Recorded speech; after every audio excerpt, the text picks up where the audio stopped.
Assalamualaikum warahmatullahi wabarakatuh. Kami dari kelompok 2 akan membahas materi tentang riba. Dan secara garis besar, riba terbagi menjadi 4 bentuk, yakni yang pertama al-qadar, yang kedua al-fard, yang ketiga al-yad, dan yang terakhir an-nasi'ah. Di sini saya akan menjelaskan pengertian riba. Menurut bahasa, riba memiliki beberapa pengertian, seperti bertambah, berkembang, berbunga, berlebihan, atau menggelembung. Jadi kesimpulannya, riba adalah menetapkan bunga atau melebihkan jumlah pinjaman saat pengembalian berdasarkan persentase tertentu dalam jumlah pinjaman pokok yang dibebankan kepada peminjam. Alasan mengapa riba itu diharamkan, itu ada beberapa alasan, yaitu yang pertama, riba adalah suatu perbuatan mengambil harta orang lain tanpa ganti. Yang kedua, bergantung kepada riba dapat membuat orang lain malas bekerja. Yang ketiga, riba dapat menyebabkan terputusnya sikap belas kasih antara sesama manusia dalam membantu. Yang keempat, memperdalam ketimpangan sosial. Selanjutnya ada hukum riba. Hukum riba adalah haram. Hukum bunga menurut MUI dinyatakan memenuhi kriteria riba, yaitu riba nasi'ah. Praktik pembungaan yang masuk kategori riba adalah haram, baik yang dilakukan oleh bank, pasar modal, pegadaian, koperasi, dan lembaga keuangan lainnya. Mengharamkannya riba sebagai berikut.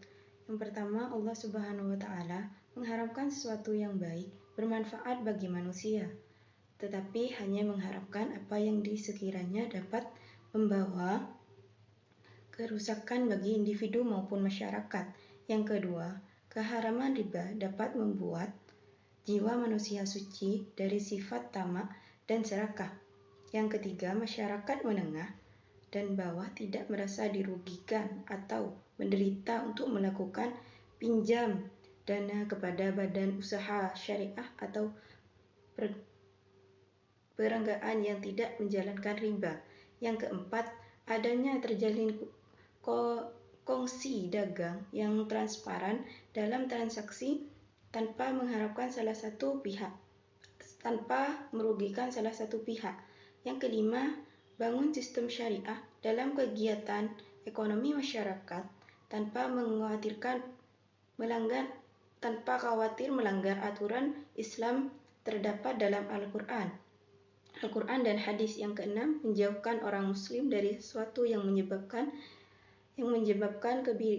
kebinasaannya, karena pemakan riba adalah orang yang zalim. Akibat kezaliman adalah kerusahan. Cara menghindari riba dalam ekonomi Islam. Sebagai pengganti bunga bank Islam menggunakan sebagai cara bersih dari unsur riba, antara lain 1. Wadiah, 2. Widharabah, 3. Syirkah, 4. Murabahan, 5. Qard hasan atau pinjam yang baik, 6. Menerapkan prinsip bagi hasil. Selain cara-cara yang telah diterapkan pada bank syariah, riba juga dapat dihindari dengan cara berpuasa. Mengapa demikian? Karena seorang yang berpuasa secara benar pasti terpanggil untuk hijrah dari sistem ekonomi yang penuh dengan riba ke sistem ekonomi syariah yang penuh dengan ridha Allah. Sekian dari kelompok kami. Wassalamualaikum warahmatullahi wabarakatuh.